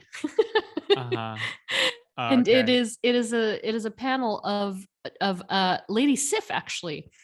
So what ends up happening is that Mighty Thor, proves herself worthy to behold the hammer when it comes to Odin, and he accepts the fate, I believe. And then so Sif is then heartbroken a tenthfold because now she knows, oh, Thor is never coming back to his actual body. It's going to be this woman, and I'm not in love with Jane Foster. I'm in love with Thor. So she goes to Earth and attempts to seduce Donald Blake. So in the comic panel, like you can see, like, you know, like he had the full intent of saving her. And then the minute that he gets his hands on her, she immediately turns and she's trying to make moves on the dude. Like you see it in the artwork. She's grabbing him by his leg and he's like, oh, and like I said before, there's this whole thing about Thor being, or at least Donald Blake being lame. And then Sif even says in this panel, and thou wilt be lame no more. And then he says, I can feel it. I'm not lame anymore. It's so bizarre. So anyway. What the hell? Right. So flashback to Asgard, and this is happening on Midgard. And so Sif and Donald Blake, they get a full-on relationship. She stays on Midgard openly as an Asgardian goddess, and Thor is, Mighty Thor is back on Asgard, and she continues to fight invaders as Thor is, and she's doing her thing. And then when she finally decides to return Mjolnir to Odin, who then gives it back to Thor, Donald Blake becomes Thor again. Oh my gosh. Jane becomes Jane again. Okay. Don has no more interest in Jane. Oh my God. He wants Sif. Wow. It gets worse. So after the repowered Thor and Sif remain an item, Odin propositions Jane, even though she's like, no, just turn me back into a mortal. I just want to be human again. He's like, hey, but how about this? What if I make you immortal and then you can be my queen? It's so gross. Jesus. It's so gross. So in our panels, look at what is this family.png. And that's the picture. That's the final panel of the comic. She becomes Thor's stepmother or what have you, because in this universe, in the What If universe, there was no Frigga, there was no Freya. So of course, conveniently, there was no Mrs. Odinson, if you will, Odin. Oh my God. Yeah. So Jane in that What If issue, that becomes the Queen of Asgard. Yeah. So bizarre. So bizarre. So thankfully, none of that came over to the MCU side. Odin, of course, portrayed by Sir Anthony Hopkins. Thank God. It would have been weird. People would have hated that. Yeah, right. First scene in Thor, last scene in Ragnarok, unless you count Sam Neill, who so magnificently plays the king in Asgardian plays. I love that it's Sam Neill. I love that it's just Matt Damon playing Loki. And Luke Hemsworth as Thor. It's just so funny. It's just like, wow, what a writing joke, you know? It's so good. I never thought that we would see it again. Yeah. I think that's what makes it even better. Yeah. But so that brings us to the main guy, Donald Blake and Thor. What can we even say? So apparently Donald Blake was almost featured as an independent character in the MCU. Did you know that? I didn't know that. Yeah. So when I was doing my homework, I came up, I just did it just to check. And I was like, Donald Blake MCU, just to see if like all that we had really seen. Yeah. So for those of us who remember from the first Thor film, there was, like once Jane retrieves Thor from the desert and he gets cleaned up and he's all handsome and sexy and stuff, she gives him the shirt that used to belong to her ex-boyfriend. And it says on the name, it's like, my name is Donald Blake, MD. Blake, yeah. And so that character was actually, I was curious if that character had actually been cast. And so what was his name? Keith Fried or something. A guy was considered for the role. They almost did feature him as his own character, but I'm sure it was because he just didn't really actually add anything to the story other than provide a cool Easter egg. Exactly. So ultimately cut from the film, but as Jane calls him, good with patience and bad with relationships, which is like fair. Yeah. And then, of course, Thor, portrayed by Chris Hemsworth and his brother Luke Hemsworth. Is sort that Thor, son of Odin? of. Son of Odin. Yeah, what can even be said? Like, let's just talk about Thor and Jane, I guess. And of course, for anybody who wants more, we did cover Thor in episode 21 of the show. So please go back and listen to that. I think the one thing that I didn't know I needed, and that I'm glad they brought in the in Love and Thunder, was like their closure for both of them. That was really, I was like, wow, we really haven't seen this relationship in 11 years. Yeah. So I was like, oh, this is really nice. Yeah. And if you think about it, Thor is like been hung up on Jane for so long because we don't see her and stuff. Like in Age of Ultron, he talks about Jane, Yeah. But yeah, it was really nice to see that closure between the two of them, and really, yeah. And I appreciate how they closed the loophole too, right? Because like I don't remember if they very distinctly said whether or not she got snapped, but they do it in hindsight. I was like, oh, they actually show it. They say it in the trailer, like when he's like, when she says, oh, what has it been, like 3 or 4 years? And he's like, 8 actually. And it's like, oh, because of the snap. So it's 3 years to her. It's 3 years to her, but it's 8 years in reality because she was gone for 5 years. I didn't even think about that. Right? I was like, that was very subtle. Yeah, super duper subtle. So that proves that Jane had indeed been snapped. And I was like, oh, that's clever. The math's up. Yeah. You mathed well. Yeah. So that's what happens. Yeah, and I agree. And I think it's interesting because with all of these final films, with certain characters, and it's similar to like Doctor Strange and Christine almost, right? Like they're kind of they're tying something up, they're closing it up, they're putting it away. Yeah. In a way that does end that storyline. Storyline. Yeah, yes. that saga for that character. And for Doctor Strange, it's almost strange. No pun intended. Oh my gosh, why did I do that? Didn't even hesitate. Love that. Dang. It's almost unexpected just because I consider Strange such a more new character.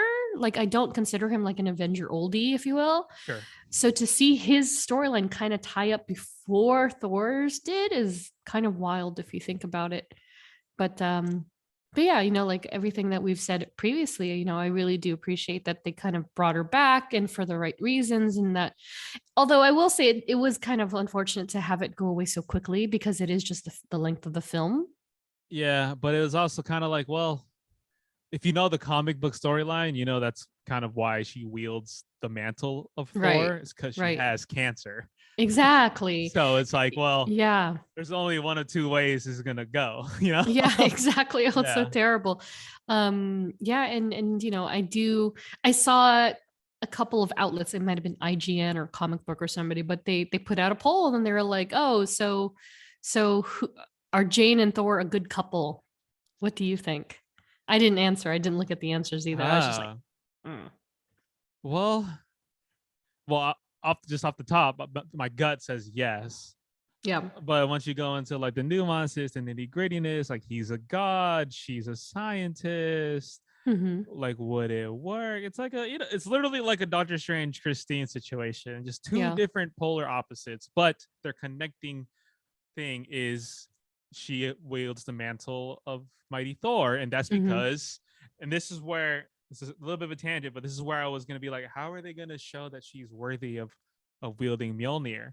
And I was like, you can't just like wield it, and then they did the flashbacks, and that's when Thor talked to Mjolnir. It was like, whatever the power, like protect her. And I was like, oh, okay, there it is. Yeah. So that's why Mjolnir was calling to her, and so because of that, I mean, they should be together, but we all know because she wields the power of Thor and Mjolnir, Mhm. she can't live forever. So I like Right. I love that in the movie, that like it was, she couldn't have both. She couldn't have both. Right. And They like, it wouldn't fix everything yeah, magically. normalized killing characters when needed. Yeah, I mean it's true, right? And it does bear some resemblance to like her choice in the comic books. Like she almost was like, no, I don't want to be immortal. Like, let me be a human.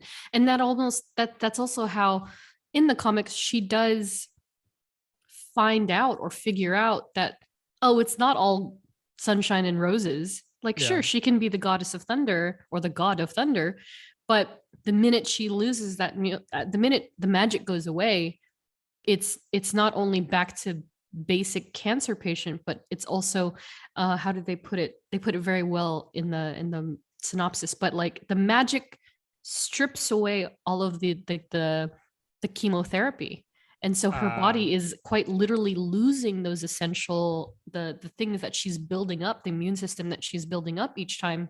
So say she's sitting down with the chemo for 4 hours of her day, she goes to be Mighty Thor for like half a minute, that's gone. Yeah. So she really, like, even if she really wanted to stay Thor, she would have to regress eventually. Yeah, her And if body not, wouldn't allow her. yeah, and if not, it would still catch up to her in the end. So I thought that was really nice that they pulled that into the film, at least from the standpoint of she is dealt with a choice between choosing not only between the power and mortality, but Yeah. also Thor and herself. Yeah. And she really lives up to the Love and Thunder title. Like, because didn't she, wasn't that one of her suggestions too? Wasn't she, I don't remember if she said it. I felt like she said it too, but maybe I'm making that up. Maybe. Yeah, I I gotta thought, watch it again. yeah, I know. I thought she said something like when she was riffing off her things and she was like, Yeah. Love and Thunder, or I don't know, maybe I'm Or wrong. bring the something like that. Yeah. Yeah. And Yeah. so the title is actually quite meaningful if you think about it. But yeah, and I think they're a good couple. They're definitely one that I would have liked to have seen more like how they are in this last film. Less help me, and more like, hey, I'm gonna help you too. But Yeah. I'm glad to have seen it than not seen it at all, I guess. And I think Yeah. it is quite sweet to see how she affected him throughout the films, even without being around. Like, Exactly. I feel like he constantly talked about her. Jane. Oh yes, my ex-girlfriend Jane. Oh yeah, she is a Nobel Peace Prize winner. Why is he Kiwi when he do it? I have no idea. You know what? You sound like Billy Butcher from The Boys. That's what that sounds like. Oi. Oi, Frenchie. Oi, Frenchie. But I think he's also Australian, is he not? I think yeah. so. And he was also in Thor Ragnarok. Keith Urban. Oh, Geoffrey's face. Did you just realize that? Yeah. Well, because he's bald in Ragnarok, so that's why. And I've seen a couple boys, episodes and clips, and I was just like, oh yeah. But then you pointed it out, and then I just did a mental comparison, and I was like, oi, ladies. Oi. Yeah, he's so guttural. From Texas. Yeah, that's right. He's insane. Oh, I love him. I think they're good. I think they're a good couple. I think. I mean, they're obviously not a perfect couple, but they're a good couple. Yeah. I agree. I'm gonna miss them. I know. It's Jane. So all that aside, we've talked about Love and Thunder just as concepts for quite a bit here, but let's take it on over to power and powers. So for Jane Foster, again, the one that writes the me that writes these notes versus the me that's on the show is a trip. So I wrote Jane Foster, completely human with no powers. And then in the MCU part, I put ... aside her brain. She's super smart. Her brain. Yeah. So Jane, I mean, heck yeah. She's one of those characters that as a young woman, I would have loved to have a great example of. And again, this is, I mean, not to stray too much, but this is also why I'm like, Dude, kids have no idea how lucky they are to have that Ms. Marvel show. Like legit. Yeah. But yeah, great role model. At least, you know, like especially in more modern ages when they've given the character better independence, if you will. But when it comes to the mighty Thor, I mean, you know, what doesn't she have? In the comics, Asgardian physiology, superhuman strength, speed, enhanced vision. And then with Mjolnir, thunder, tornadoes, hurricanes, wind, etc., as well as super strength and flight. It doesn't differ much when it comes to the MCU. She's a thunder goddess. Anything Thor has through Mjolnir, she can do it, maybe even better. She's able to split the hammer mid-battle. I loved that. That was By really cool. the way. Yeah. And I like the sound, like yeah, it was like a really cool, like, because we've seen Mjolnir yeah, like moves all throughout the MCU, you know? So yeah. seeing it in this way and have different variety of moves because it's cracked and put together again. Yeah. Really cool. Yeah, I enjoyed that a lot. Yeah, it's so cool. So much that I pre-ordered the popcorn vessel only to see that Disneyland released like a, what is it? Is a sipper Yeah. the next day? Yeah. Yeah. So angry. Wait, Ugh. also, do you love I mean, speaking of like head-to-head battles in this movie, do you love the battle between Mjolnir Oh my gosh. and Stormbreaker? And Stormbreaker. I did not expect that. And it and for a moment I was like, is it because it's kind of like got a little bit of like adolescent Groot attached to it too, so it's making it even a little more moody? Like, I don't know, but I thought that was kind of funny. Like when you finally realize what's happening, you're like, oh my god. You're like, Mjolnir? Yeah, there's and then sentient Stormbreaker beings. just like creeps in. Yeah. Oh no, you too. I'm so sorry. No, yes, we have nothing. There's no feelings there anymore. My ex, what did he call it? My ex weapon. Yes, it's my ex weapon. Yeah, it's fine. It's my ex. It's my ex with my ex weapon. Oh. Like, those are pretty good moments. I do appreciate those. Yeah, I thought those were really good. That was good. And then, of course, other powers include superhuman strength, durability, speed, agility, stamina, reflexes, healing factor, flight, etc., etc., etc. She's immortal. What do you expect? But not immortal enough, because, like we mentioned, the minute that Mjolnir goes bye-bye, back to her, cancer comes right on back, and that's the price that she pays for being Midgardian at the end of the day. Yeah. So I mentioned earlier, listener question from Instagram, super fanboy guy. He asked, after seeing Love and Thunder, were you disappointed by how Jane was portrayed? And honestly, ooh, no. Yeah, no. I'm not mad. I think what it is because she wasn't in Ragnarok. Yeah. She, you know, and she we had to fill in gaps. Yeah, you had to fill in gaps, and like she was so good as Jane Foster. You're like, oh, I wish she was back. And you know, and it takes time, you know, politics, whatever. But she's back now, and she came back even better, in my opinion. Like, I mean, they could have easily offered her and be like, hey, so you're just gonna be Jane Foster again. But no, that's about it, you know. Right. But now it's like, oh wait, no, you're Jane Foster, but you're also gonna be playing like the mighty Thor.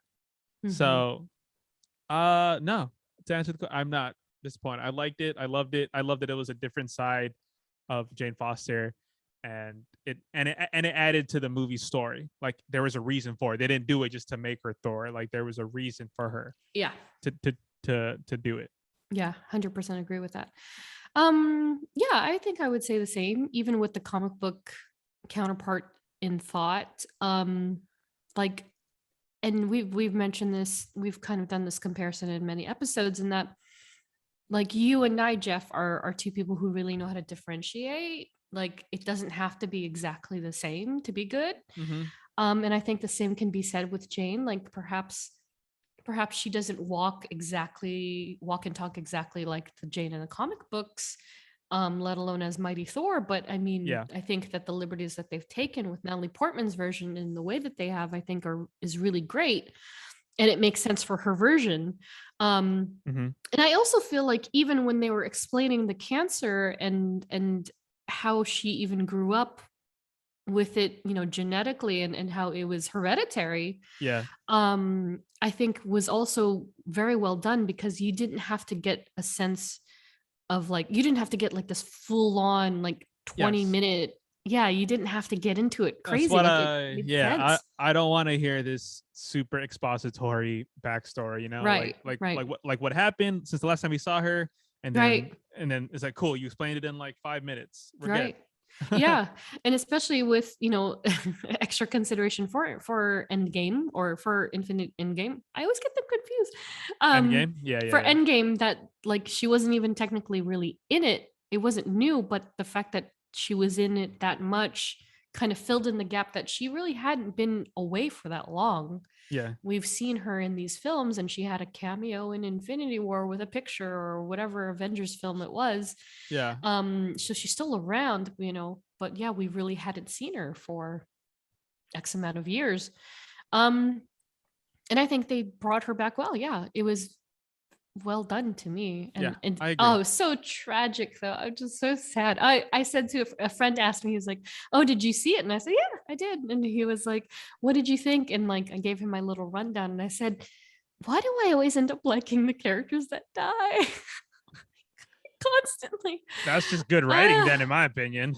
right. I'm like, oh gosh, like all the, Yeah. especially the female characters, like I always Yeah. end up liking a character that has this like really strong sense of I don't know what the right word would even be, but yeah, she made her choices. She was really strong, both mentally and spiritually, and as Thor and as Jane. And Yeah. so, and I think she got her point across, and that she still loved him too. She still loved Thor. So it's like, and I liked that, by the way, their little like breakdown of how their relationship went. Yeah. Because yeah, that wasn't it wasn't it was another missing element of it all, but it was interesting to see like, okay, yeah, Yeah, it's like a little montage, like yeah, 500 Days of Summer type of like, oh, right, this happened, and they yeah, faded away. Okay. yeah, Yeah. completely natural. Yep. But yeah, to answer your question as well, super fanboy guy, Brandon. Yeah, no, I'm okay with it. Again, my only criticism is I want more of her. That's it. As does everybody. I That's agree. it. That's all I gotta say. So that brings us to main adversaries. Ooh. So and I kind of said this with like the likes of Valkyrie and Sif, Jane, as well as Mighty Thor. Like a bunch of characters just get grandfathered in, right? Mhm. So anybody that was in Thor's periphery becomes Mighty Thor's periphery. So Yeah. we're not going to cover much of these at all. We're just going to cover the ones that we've seen in the MCU, at least, Yeah. even a tad bit. But some of them in the comics include, but are not limited to, Cole Borson, Laufey, Loki's daddy, and Yeah. the man, Sorry. Yeah. yeah, I forgot. and the Mangog. The Mangog's a big thing, a killer of many a people. But Loki is one of them, portrayed by, of course, Tom Hiddleston, and soon to be new daddy. First seen in Thor, last seen in Loki. Rip. Rip. So yeah, and again, he's one of those classic tropes in the comics where, here comes the mischievous one. Yeah. And he's like Of here course. to thwart Thor and in all their glory. And so in the What If issue itself, Loki is actually the big baddie. At the time, he was trapped in a tree. Mm-hmm. And this is the funniest thing of all people. So are you aware that Heimdall and Sif are siblings? I don't think so. Yeah. Well, at least in the comics, Heimdall and Okay. Sif are brother and sister. Okay. And so Loki is trapped in this tree, like physically in this tree as part of the tree. And he's like, oh, I need to think of a way to get out of this tree. And the only way that the spell can be broken is if somebody sheds a tear for his unfortunate mishap, right? So here comes Heimdall, just walking down the street. And then passes the tree, not realizing Loki's in the tree. He just passes the tree. And Loki's like, here's my chance. And he lets a leaf fall and it pokes Heimdall in the eye. And his eye sheds a single tear, and he's like, "Oh, what was that? Oh, whatever." And he goes about his business, and just like that, Loki is freed from the curse. And then the first thing he considers is like, "I'm gonna go ruin Thor's life." He goes to seek out Thor, who is now in this What If issue, Jane Foster. Uh-huh. And so there's this entire thing in that issue, which is so much longer than a usual comic feels, to be honest. Yeah. He goes and then realizes, what has become of my brother? Why is he a female? And like there's all these like really God. terrible like jokes of the time of the 70s of like, oh, this female could never be my brother. Like, oh, it's terrible. It's terrible. But anyway, the rest of the time in the actual canon, when she's Mighty Thor and it's the main timeline, is great. And because Loki's been all over the board at this point. He's been a horse, he's been a snake, he's been a woman, he's been everything. Nobody cares. And so so they get along fine. It's very similar, but you know, she tolerates him far less than Thor ever could. So she puts him in his place quite easily. And then on the other side of the fence, we have Malekith, portrayed by Christopher Eccleston in Thor: Dark World. So yeah, it's kind of like what we said before, right? He's seeking the ether. Yep. The aether. Known as the Reality Stone, which then gets Jane caught in the crosshairs. Yep. Yeah, I mean, what else can be said? You know what is interesting though, I will say, is that conceptually and aesthetically, all four films have something very much in common. It's the black and white aspects. Did you realize that? So from the very first film, they all had character posters, right? Yeah. They were black and white. Yeah. With like a touch of color. Yes. And then when it came to Thor: Dark World, the dark elves and all that stuff, it was all grayscale. Yeah. Right? Yeah. And then in Ragnarok, the flashback scenes with Hela and the Valkyries was that classic Renaissance painting black and white look. Yeah. And then in Love and Thunder with Gore the God Butcher, everything in the Shadow Realm. Yeah, it's all Shadow Realmy. I love that. That's cool. That's insane. Yeah, I was like, oh, that's pretty cool. Like that's what I did. That I think, and again, this is kind of why I say like Love and Thunder might be my favorite, because it does it pulls a lot of things in. It does. Yes. This is pretty cool. Yeah. But yeah, so anyway, Malekith and the Dark Elves were seeking the property to revert the universe to darkness. And yeah, tonally, again, he's much more serious, I think, in the MCU. Of course, they don't intersect at all in the MCU. Where in the comics, again, like I said, he's a big bad when it comes to Thor and Mighty Thor's worlds, and he's constantly coming in, ruining things, perhaps even far more than Loki, because you know, that panel that we talked about in the Thor episode, that when Malekith cuts off Thor's hand or Thor's arm, that happens in the first issue of Jane Foster's Thor. So all of these things are happening all at once, where he's unworthy, and then Mjolnir's summoning her, and then he loses the arm, and then Malekith is just trying to, you know, incite chaos all over the place. Yeah. And then he comes back in a bigger arc called War of the Realms, also written by Jason Aaron. And in that one, Thors from different timelines join Jane and Odinson. It's pretty cuckoo, but it's pretty awesome. But yeah, Malekith is a big baddie. It's kind of unfortunate we don't get to see more of him, let alone versus Jane, but it's okay. And then last but not least, Gore the God Butcher, portrayed by Christian Bale. All gods will die. All gods will die. Yeah, he still has his regular accent, right? Kind of. Yeah. It's almost Cockney. Almost, pretty much, yeah. Yeah. So I mean, again, you know, I wouldn't readily consider them like direct enemies, because even Mjolnir was not the necessity for the Bifrost. It was a Stormbreaker. That's right. Yeah. Yeah. So it's kind of like, well, he came with the package, I guess. So she fought him anyway. But I mean, I think she held her own That's for dang 100%. sure, right? 100%. Like, come on. Yeah. Again, like, and you know, I will agree with a lot of people in what they say that like Gore is like one of the top MCU villains, but I wanted so much more. Yeah. Wanted to see so much more. I agree, but Yeah. there's some decisions you have to make. It's crazy. No, it's true, Yeah. right? Like they couldn't pull him into 2 films. It wouldn't make sense and all that good stuff. And it's not like he's a big baddie enough to be like a Thanos or a Galactus. So He has like one singular vision is just to kill You're God. right. That's it. Yeah. Exactly. Like it's exactly. pretty surface level, you know? Right. And he did an excellent job in the time that we had of him. Yeah, and in the comics, they don't have much direct conflict either. Jane actually is dealt the cancer diagnosis while Odinson is battling Gore. But that's about it. So can't even be mad about it in the MCU because it doesn't Yeah. really happen.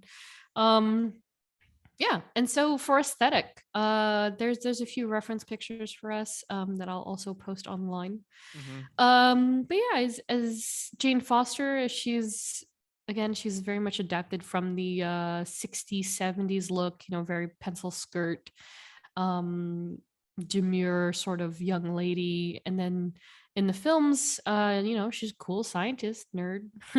She wears good gear. It isn't really until she is Thor that we see something really manifest in terms of a true costume aesthetic. And then of course you can see Jeff in the Mighty Thor Yep. pictures. Yeah, like the first time she appears as Thordis, it is quite literally an adaptation of Thor's classic costume, Yeah. but the perfectly placed spheres on her chest. And then she's got the boy cut shorts instead of pants or leggings, whatever you want to call them. Yeah. It's a sexier version of Thor, basically. And that, of course, has also translated a bit differently in modern times. It does look startlingly close to what the MCU is. It's very, very close. Dude, I love Yeah. these new MCU or this movie's like Yeah. Thor costumes. Yeah. Like that blue with I was like, ooh. Oh yeah, yeah. And it was interesting because I almost felt when I first saw it, I was like, God, it's so bright, right? I was thinking like, oh, that's an interesting thought to bring in. But then I realized like, oh, well, he's not going to be standing near Captain America anytime soon. So they don't Yeah. have to worry about these colors clashing.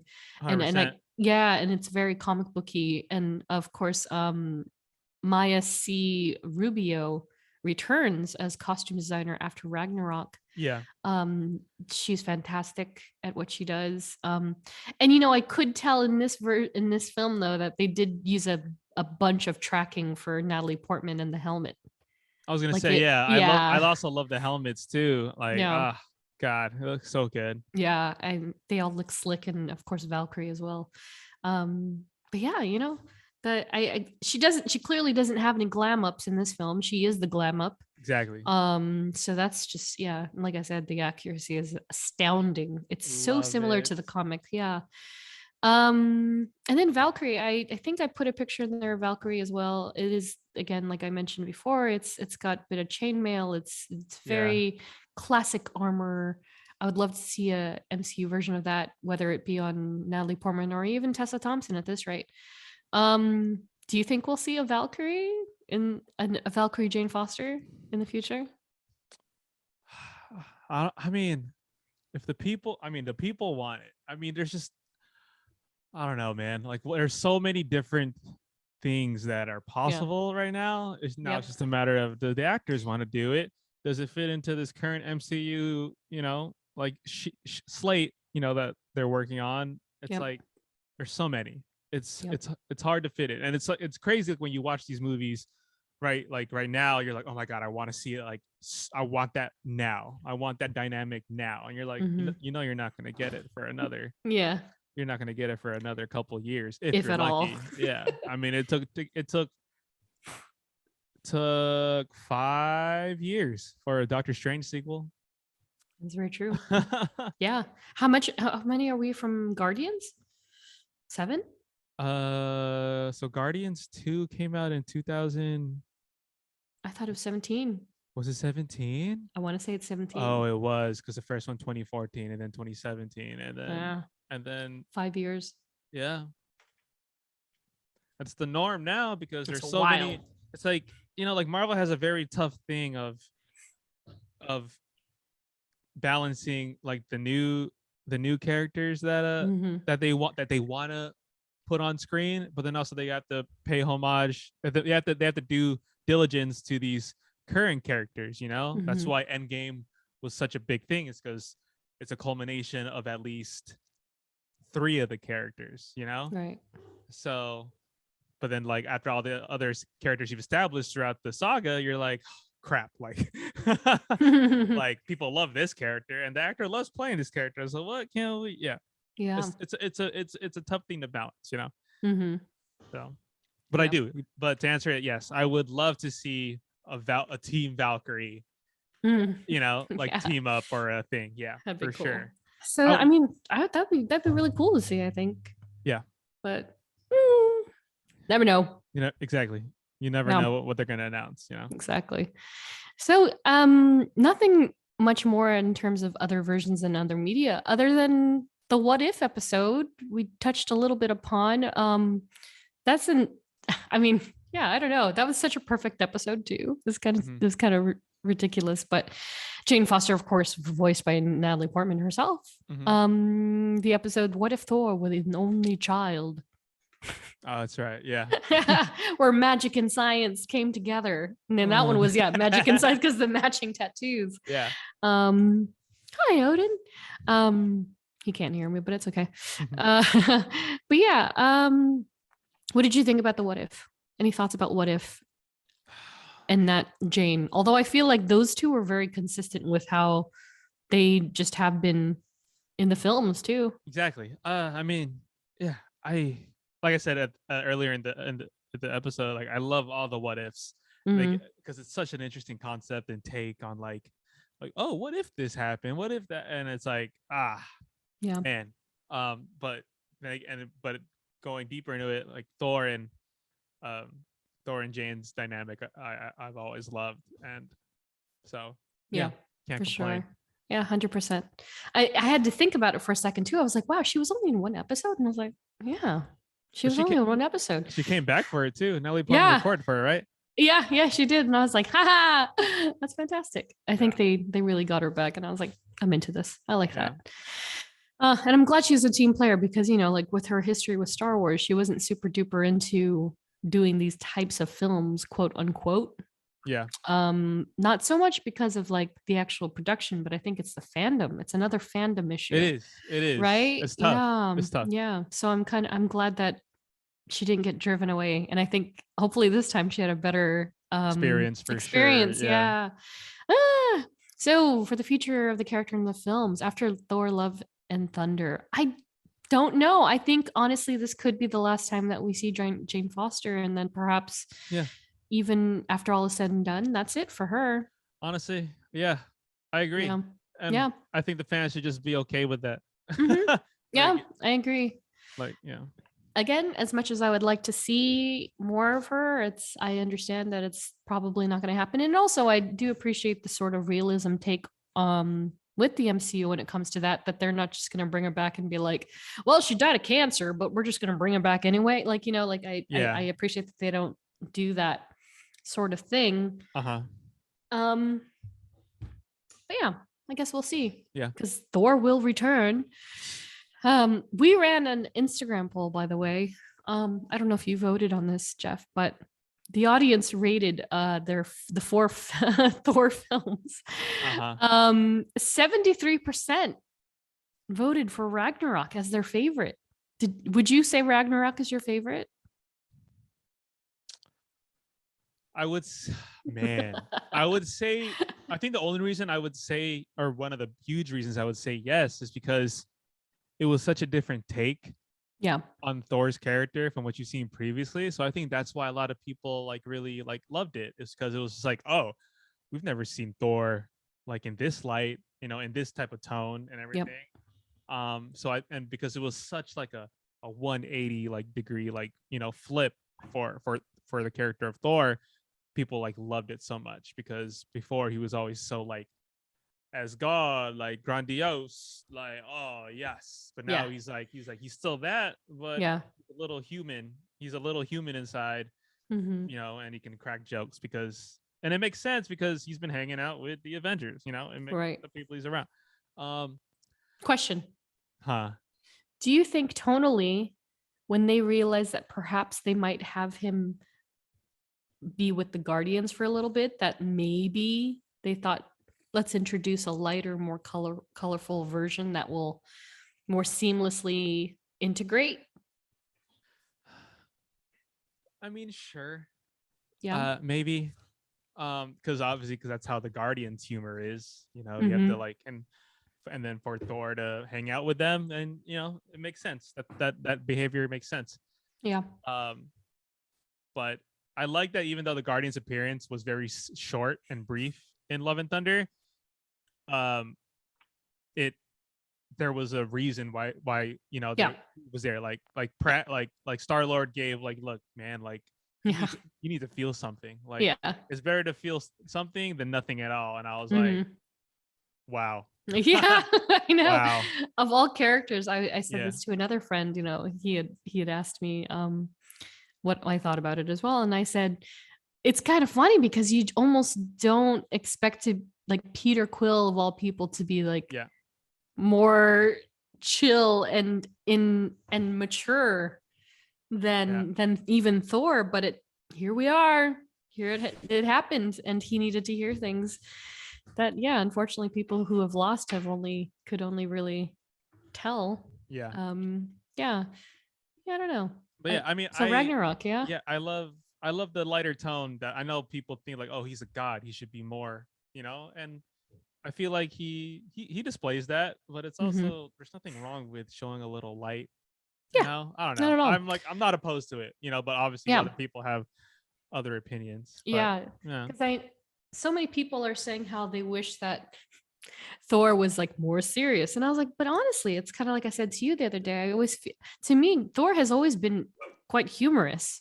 It's just that the film production itself hasn't been so colorful. Yeah, it's gonna get boring. I mean, if he's serious for like all the time, it's gonna get boring. Yeah, sure. People are gonna be like, oh my god, I wish Thor showed some character for once. Right. Like I totally understand the commentary about like, oh, there's too many jokes, or he's too funny, or he's not serious enough.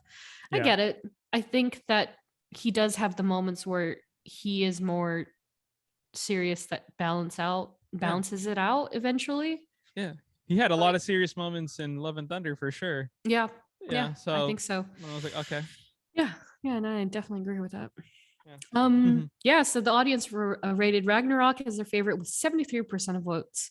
Thor, the first Thor, with 18%.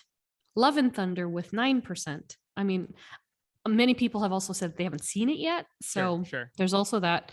And then our favorite, Dark World, in bottom with 0% of votes, which sure, I get it. Like Melanie, my dear friend Melanie says, it's not that it's that bad. It's just that it's also just not that good compared to the other three films. For sure. So I agree. In the grand scheme of MCU, I would still rate it higher than some other films. So I'm not going to trip about it. Agreed. So Almost was shockingly, sadly disappointing. There was no one else that was apparently lined up to play Jane Foster. It was Natalie Portman. Yeah, it was Natalie Portman from the get-go. So it looks like Natalie bagged the role almost immediately, leaving no room for options for the role, of course, aside Elsa Pataki, aka Chris Hemsworth's wife, who stood in for her during the dramatic kiss scene at the end of Dark World.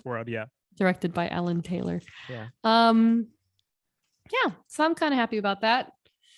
And then that just leaves us to some suggested reading. So there's quite a bit. Like anything that Mighty Thor is in, I mean, go for it. It's all fantastic. Jane Foster's another story because, a lot of her runs came from the Silver Age. So, but for the character in her entirety, I would suggest Who is Jane Foster? It's an Infinity comic, which is one of these new formats that they're trying that's only available in the mobile app. And it's that one where I told you where it's all vertical. So it's one long vertical comic. Okay. Yeah, you just swipe the entire thing down. Endless scrolling, nice. It's an endless scrolling comic, yeah. And so basically it tells the entire origin to the modern day of Jane Foster. It's like a 5-minute read. It's fantastic. Written by Torun Grönbeck and with Leonard Kirk and Matt Miller. It's a fantastic way to get a visual of the origin as well. Of course, Mighty Thor runs, penned by Jason Aaron, drawn by Russell Dotterman, and colored by Matt Wilson. If you're familiar with the film or you want to be more acquainted with that character, that's the perfect title to get into. Any of the sets, probably the first Thor, I believe, is a shorter run than the Mighty Thor, but the first Thor run is 2014, so definitely that. The Mighty Valkyries, of course, which tells the stories of tells 2 stories in each issue. So it's kind of split up where the first half of the story is a Jane story. So Jane as Thor and Valkyrie. And then the second half focuses on Brunhild. And Jane's stories are told by Jason Aaron. Valkyries are Torun Grönbeck. And then they've got a bunch of creators on both sides of the book. And then for the heavier lifting readers out there, of course, check out War of the Realms, which is a huge arc led by Jason Aaron, Russell Dotterman, and other artists. Includes tons of Asgardians, tons of Midgardians, like Spider-Man's even in this stuff. And then a bunch of Malekiths, like little gang, like including Enchantress and such. They're all in it. It's wild. So check that out as well. And then that is the end of the show. Oh my gosh. We made it through. We made it through, not without many an interruption, but our first quote unquote video pod. Our first video pod. Yeah. Vlog? No, it's not vlog. A vlog. Video pod or bod, just a bod. Vlog. A VOD, a VOD. It's a video on demand. Yeah. I don't know if we'll upload the video portion. We'll see. Maybe we will, and we'll see how people take it. Just a little snippet. Yeah. Yeah. Maybe a little snippet to be like, oh my God, you guys recorded yourself. Put some faces to the names. Yeah, there we go. That works for me. Yeah. So thanks for listening. The next episode, we're gonna tackle the newest kid on the MCU block. Yep. Ms. Marvel herself, Kamala Khan. So excited. Yeah, and the show will be, again, the series will be completed by the time that episode drops. What is that? First thing next month, I believe. And so so hang tight, send us your questions, send us your reception of the show. We want to hear all the things. A We Are Groot salute to Tyler, Robin, Nats, Melanie, Laura, Katie, Joe, Liz, Jenny, Ed, Claire, Ashley, Ariel, the Arachnerd, Andrew, and Andrea. I did that backwards this time. Last time it was alphabetical. Oh, I just realized that. Yeah, wow. You went from the bottom to the top. I know, and vice versa.